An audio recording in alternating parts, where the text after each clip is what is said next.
Bem-vindos de volta a mais um Ignore o Barulho. Hoje, mais uma leitura de creepypasta. A creepypasta que eu trouxe hoje chama Respira, Sangra e Se Reproduz. É mais uma creepypasta escrita pelo nosso querido Travis Kuhlman, também conhecido pelo seu pseudônimo Imperial Invective. Você deve conhecer ele pela última creepypasta aí que eu narrei, que é a Flashgate, né? O andarilho de carne. Foi pura coincidência eu ter selecionado duas creepypastas do mesmo autor, porque eu tinha até esquecido que essa era dele também. Eu tinha até me confundindo, achava que era de outro autor, mas é outra creepypasta que eu gosto muito e eu tinha que fazer. Então, se você curte body horror, você já deve ter visto aí pela capa, se prepare porque essa história é fantástica.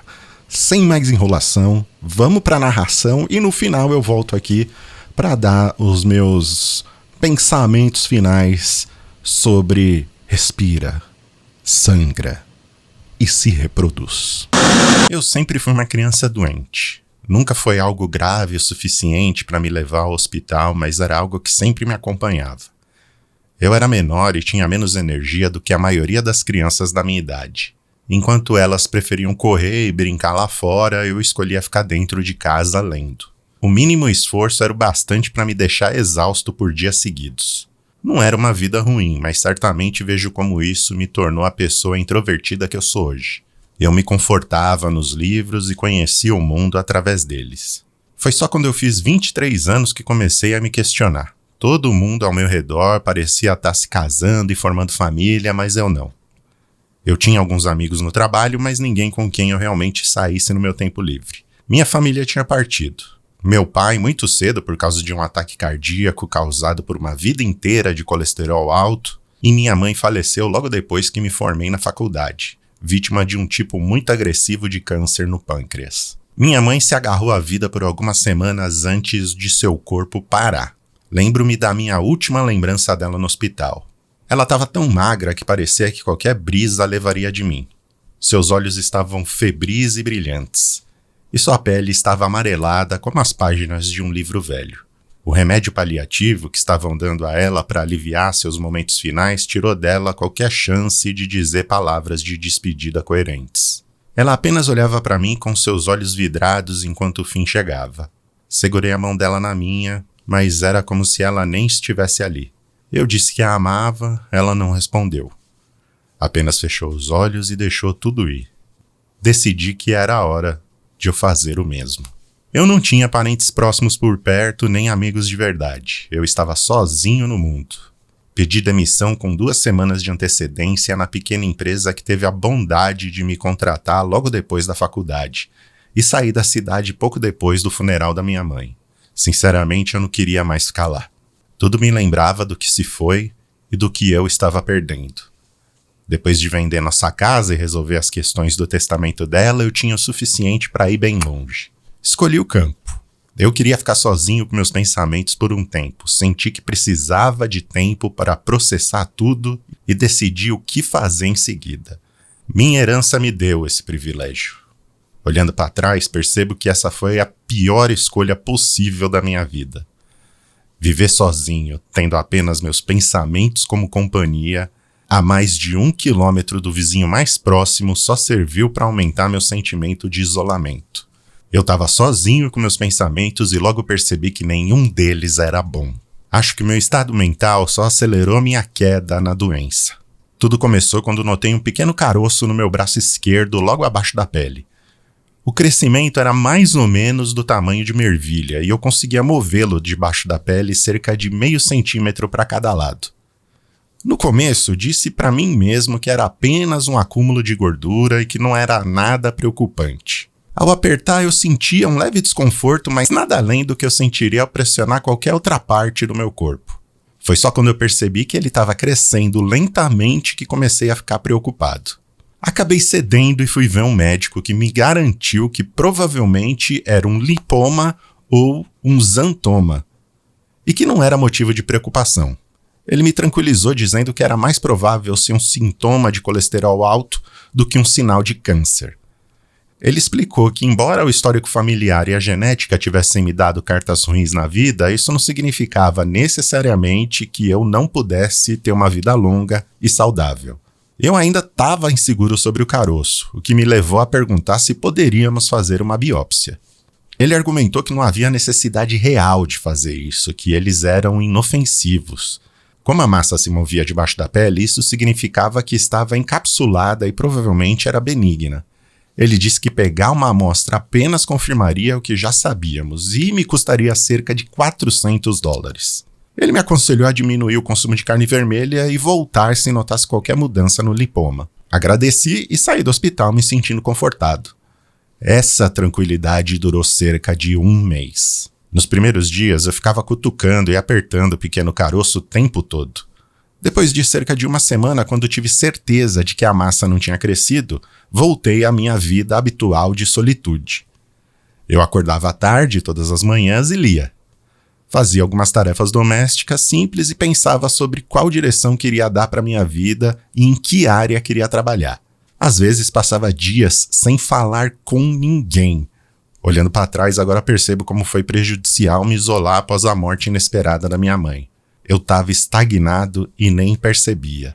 Cerca de 1 mês depois de ter verificado o lipoma, comecei a sentir uma dor aguda no braço esquerdo. Esse desconforto trouxe de volta a lembrança da minha visita ao médico. O caroço no meu braço agora estava do tamanho de uma moeda. Eu ainda conseguia movê-lo, mas agora o menor toque parecia que eu estava sendo espetado por uma agulha.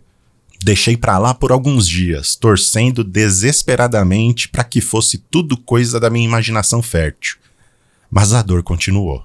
Acho que uma parte melancólica de mim acreditava que aquilo simplesmente desapareceria se eu ignorasse o problema por tempo suficiente. Pra ser sincero, eu tava com medo de voltar ao hospital. Isso se devia em parte ao fato de eu ter medo de qual seria o diagnóstico. Um caroço pode ser sintoma de câncer. A experiência da minha mãe no hospital também me impedia de ir. Vivi com a massa crescendo lentamente por cerca de 1 semana antes de perceber o quão grave era a situação. Foi só quando acordei uma noite com uma dor lacinante no braço que decidi voltar ao médico. Saí da cama e fui ao banheiro olhar o meu braço. Achei que tivesse dormido por cima dele de um jeito errado ou talvez batido em algo, e que era isso que estava causando a dor.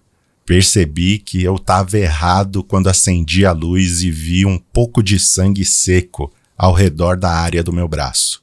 Entrei no chuveiro para lavar a mancha de sangue, que era do tamanho de uma moeda grande, e tive uma descoberta assustadora.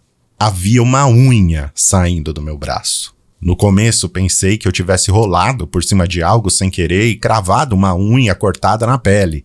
Mas quando eu fui puxar, senti uma dor súbita como se minha pele estivesse sendo rasgada, que me fez até perder o fôlego. Parecia que eu tinha agarrado uma terminação nervosa e puxado. Enxaguei a área e examinei.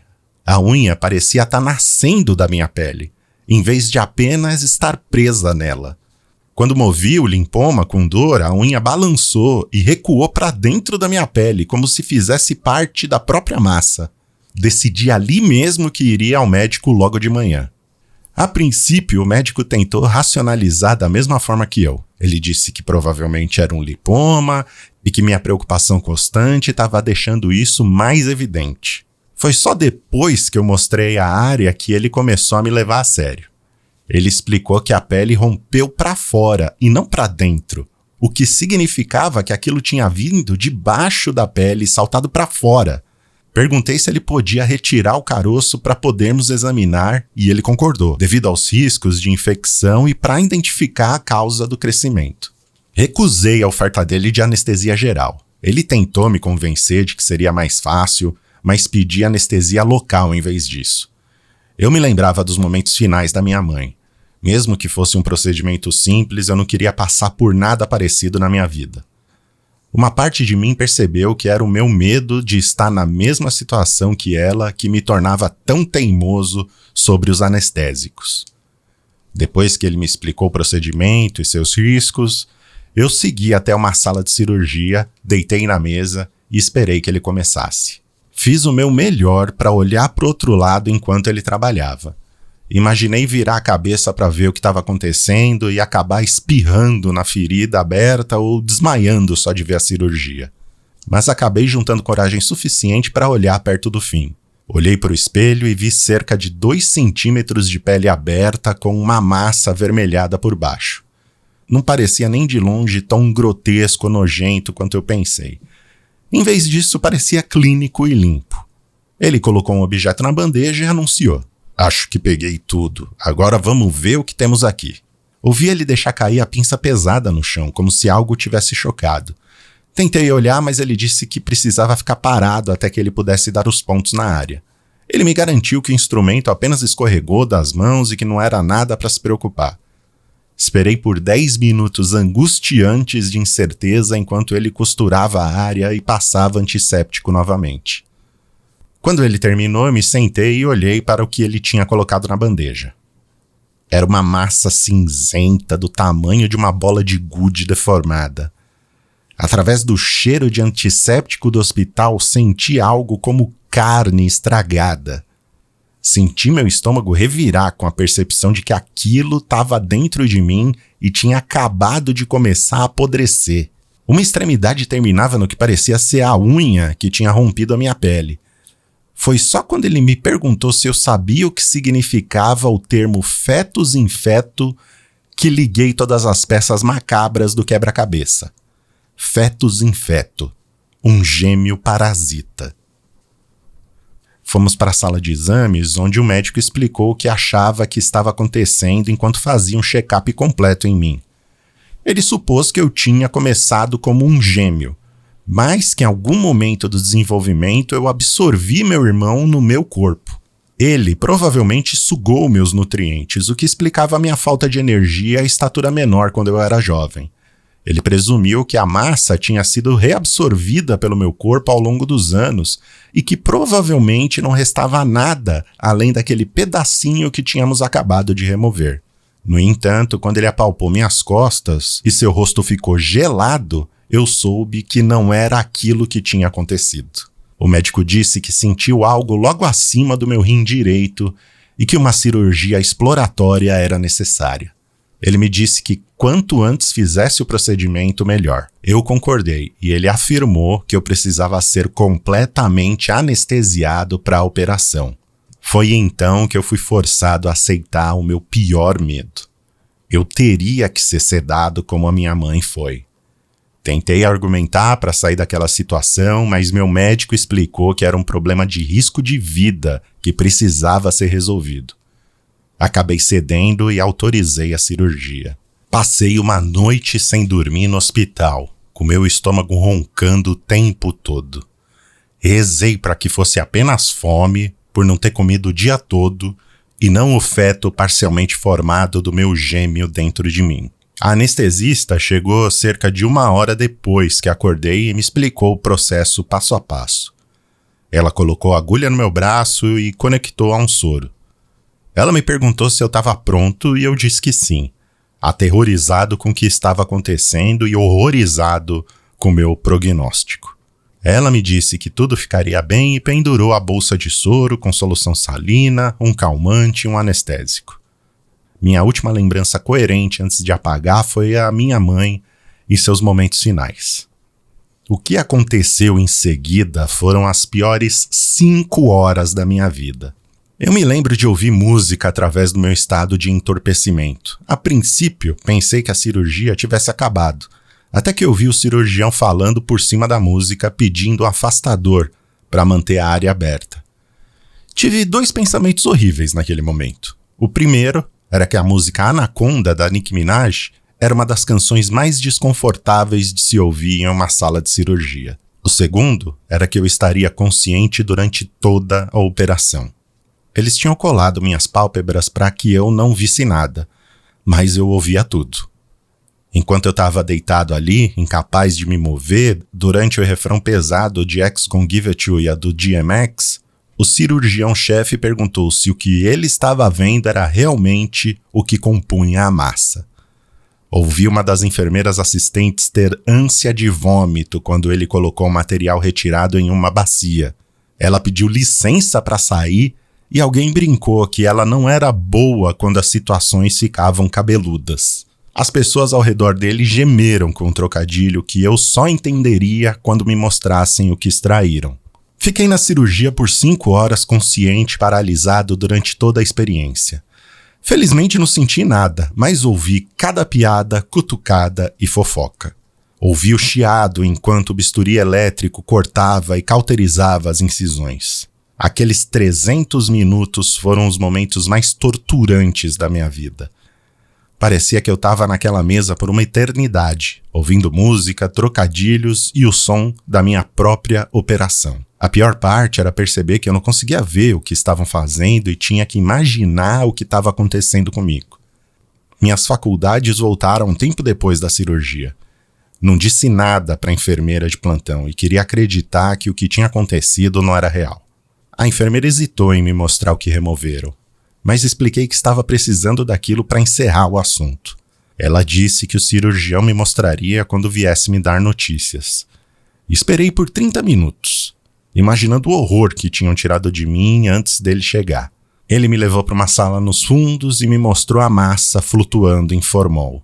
Tinha o tamanho de uma bola de beisebol e estava coberta de pelos, dentes minúsculos e carne acinzentada.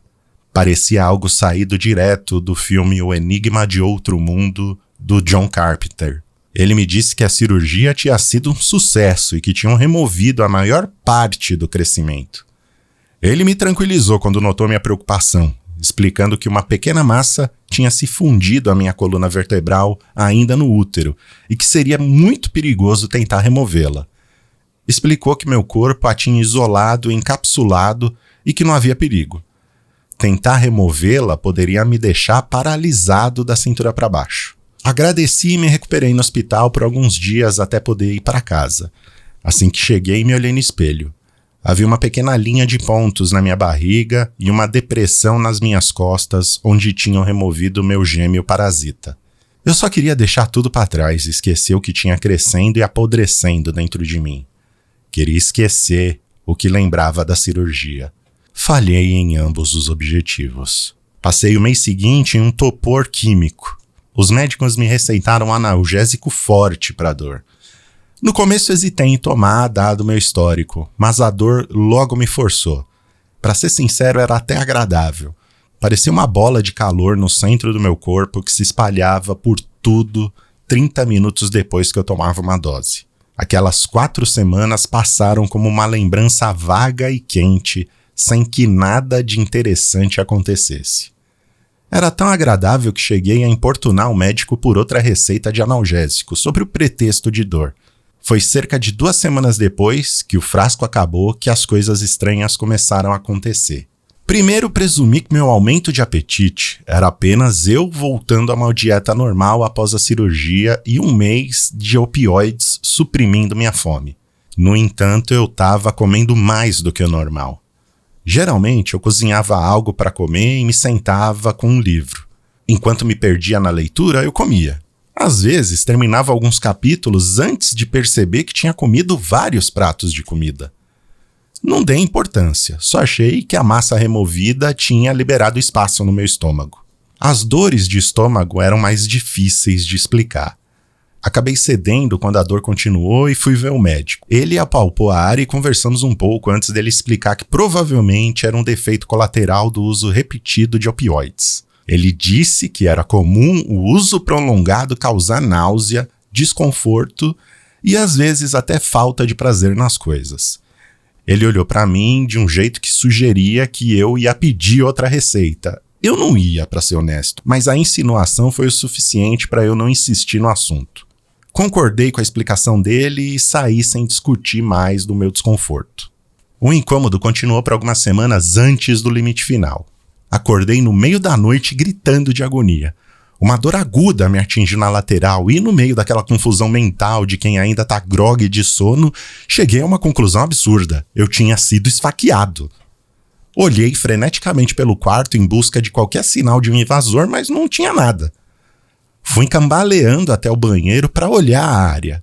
Eu gostaria de ter sido esfaqueado. Em vez disso, havia um pedaço de pele, do tamanho de uma moeda, faltando nas minhas costas. Eu tinha sido mordido. Não havia como confundir o ferimento com outra coisa. Eu conseguia ver a área onde dentes tinham raspado e cortado a minha pele, como se ela tivesse sido beliscada e rasgada de dentro para fora. Tentei bloquear a memória de como era a massa que tinham removido de mim. Era uma mistura de pelos, carne cinzenta e dentes. Não vou mentir. Tive um colapso mental completo quando eu liguei os pontos. Me encolhi em uma posição fetal e comecei a chorar sem parar. Era demais. Um pensamento recorrente batia na minha cabeça como borboletas no estômago. Por que eu? Comecei a ter um ataque de pânico no azulejo frio do chão. Por que eu? Comecei a hiperventilar e não conseguia respirar. Por que eu? Acho que enlouqueci naquele ponto. Porque a próxima coisa que eu ouvi foi: está tudo bem. Nós vamos ficar bem. Olhei ao redor, meio que esperando que houvesse alguém ali no banheiro comigo. Mas não tinha ninguém. Só quando a voz repetiu aquelas palavras é que percebi de onde vinham. Vinham do buraco nas minhas costas.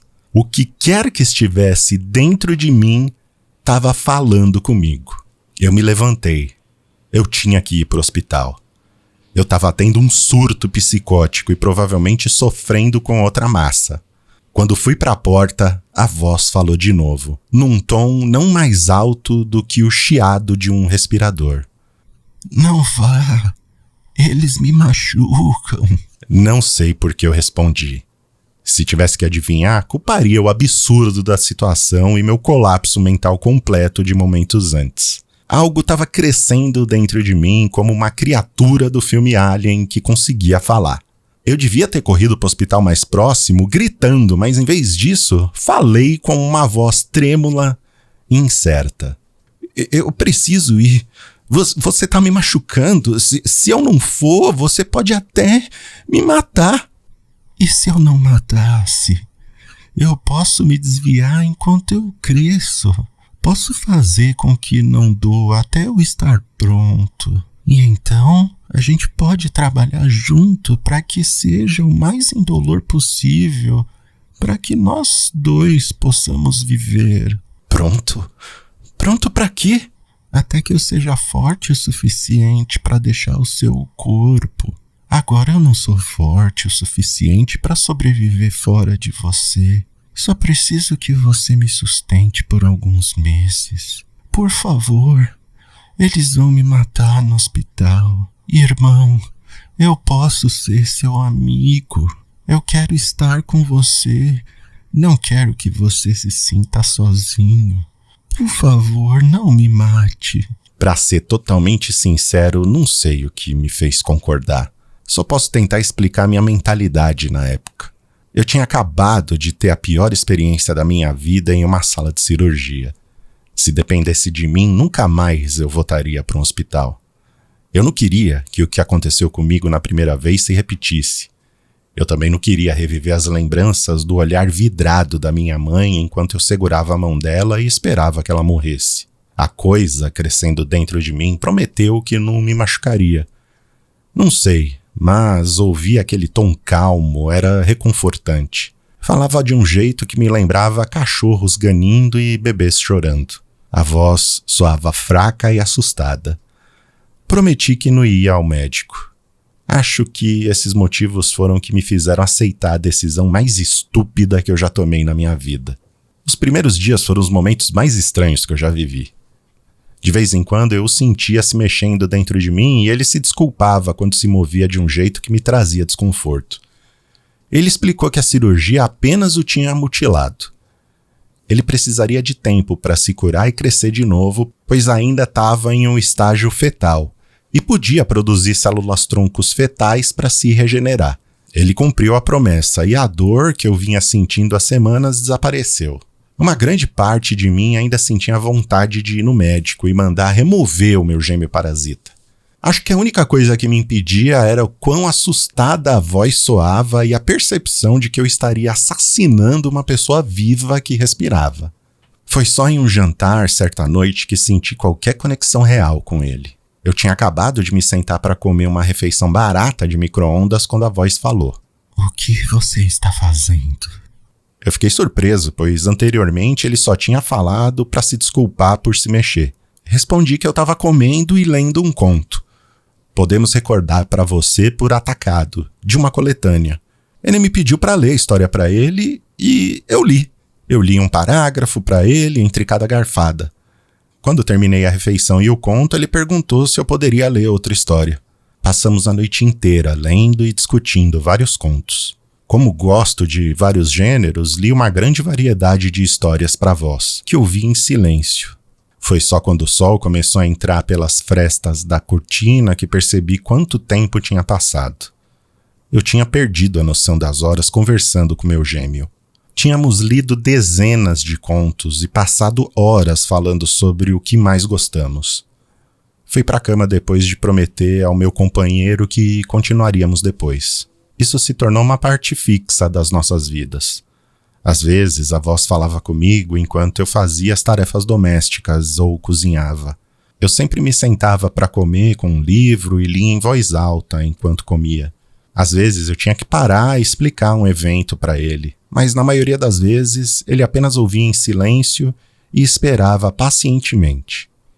Depois, discutíamos o que sentimos sobre o livro ou o que achávamos que ia acontecer. Uma parte triste de mim percebeu que aquele era o mais próximo de um amigo que eu tive em quase uma década. Eu me pegava ansioso pelas discussões que teríamos após cada refeição. Certa noite, algumas semanas após sua descoberta, ouvi a voz falando comigo. Eu só posso presumir que ele achou que eu estava dormindo quando disse aquelas palavras. Eu estava dormindo, até senti que ele se mexeu dentro de mim. O que antes me deixava nervoso, agora me lembrava um bebê virando no útero da mãe. A voz se revirou no meu estômago e começou a falar. Logo estarei com você.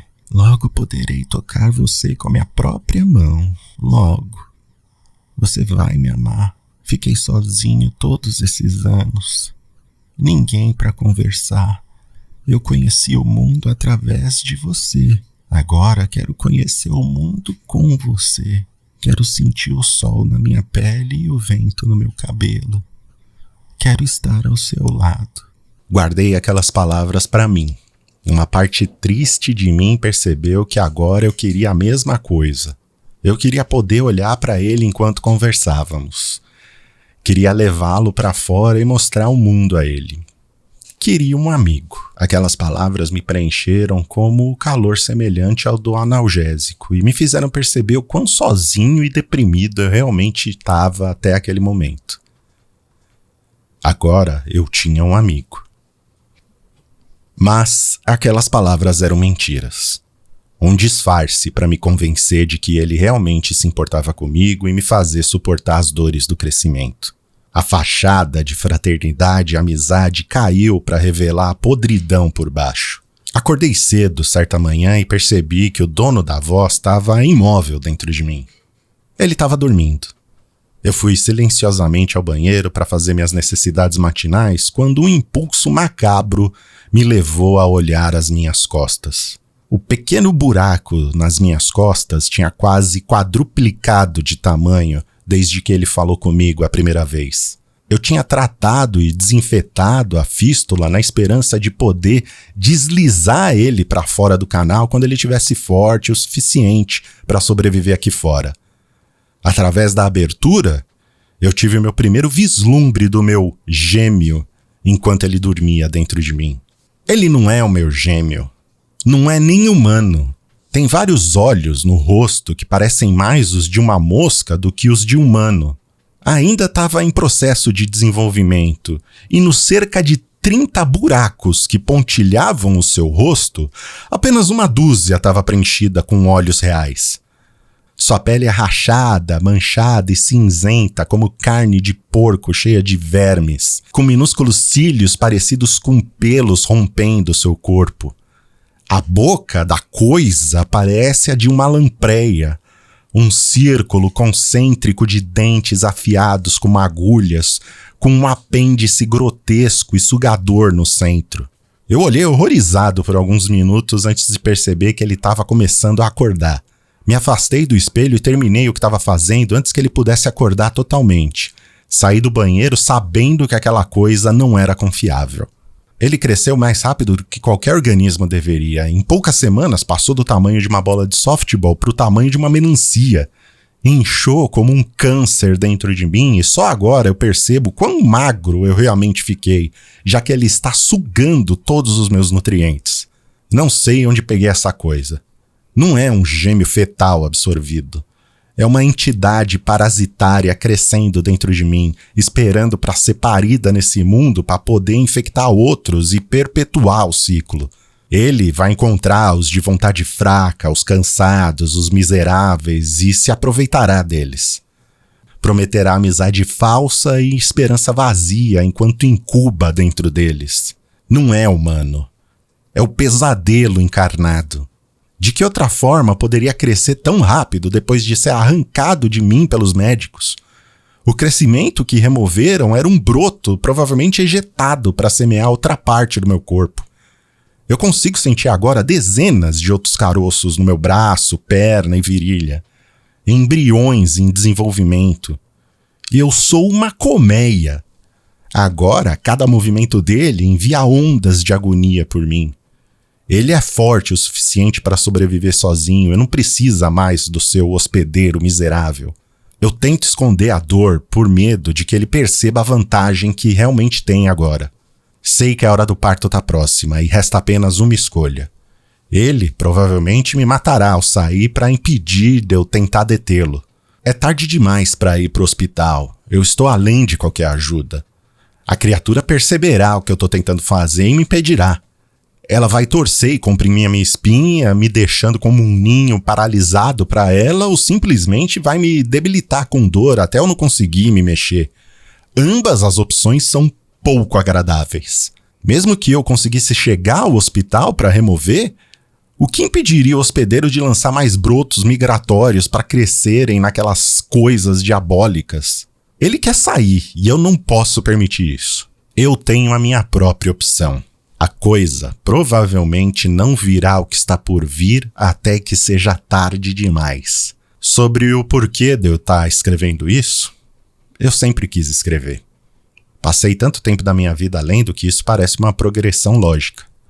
Não sei se é ironia ou se são apenas os vapores da gasolina que eu espalhei pela casa, que agora encharcam o tapete e cobrem as paredes, chegando até mim. Mas parece cômico que o único texto que eu escrevo seja basicamente o meu bilhete de suicídio. Tenho que compartilhar essa história antes de riscar o fósforo. Eu consigo senti-lo dentro de mim enquanto o cheiro de combustível impregna a casa, sem saber o que eu estou planejando. Essa coisa respira, sangra, se reproduz e logo vai queimar. Nós vamos queimar. Eu sei o que acontecerá quando o fim chegar e ele tentar se libertar e se contorcer para fora do meu corpo retalhado. Eu o segurarei contra mim em meus momentos finais. Ele provavelmente quebrará minha medula espinhal como um galho morto e me paralisará da cintura para baixo. Mas minhas pernas não importam, pois eu não tinha a menor intenção de fugir. Ele vai gritar, se enfurecer e berrar enquanto as chamas estalam e rugem ao nosso redor. Olharei para o seu rosto horroroso e sorrirei. Mesmo que seja maldade feita de carne, ele ainda é meu único amigo que restou nesse mundo. Enquanto as chamas nos lambem, eu o pressionarei contra mim e sussurrarei palavras carinhosas em sua orelha mal formada. Contarei a ele como eu me sentia sozinho desde que minha mãe morreu. Direi como fiquei feliz por finalmente ter um amigo de verdade que me entendesse. Enquanto queimamos juntos, direi a ele o quanto eu o amo.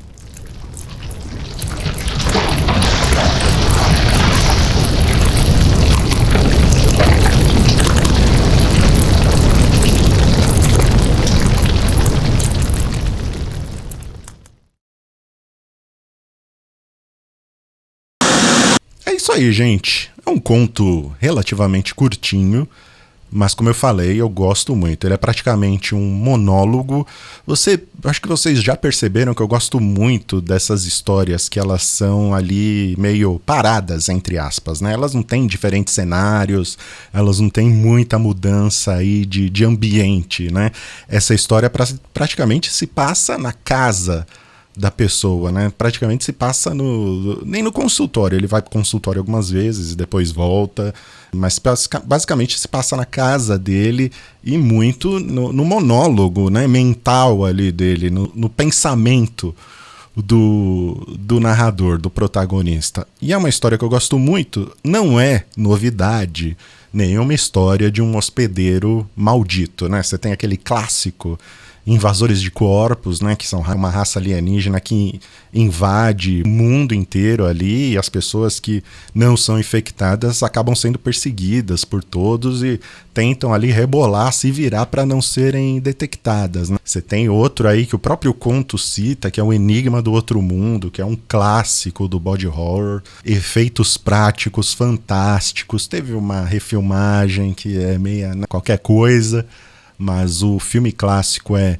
incrível, é maravilhoso. Então, quem gosta desse tipo de body horror deve ter gostado dessa história. Eu que gosto, eu tenho tatuagem do Hellraiser, porque eu amo esse tipo de filme.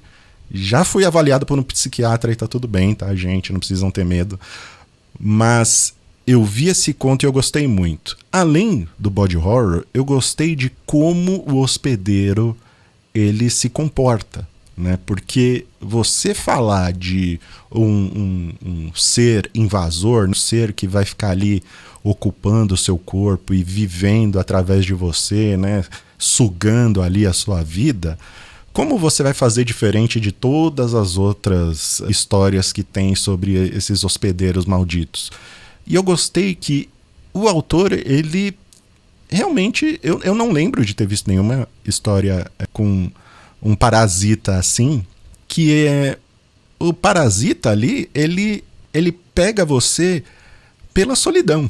Ele é um companheiro, porque tem sempre aquela coisa do como o hospedeiro vai reagir a esse ser que está habitando o corpo dele, né? Porque normalmente, se você vê que o ser está te prejudicando de alguma forma, você vai querer eliminar ele do seu corpo, a não ser que ele te traga alguma vantagem.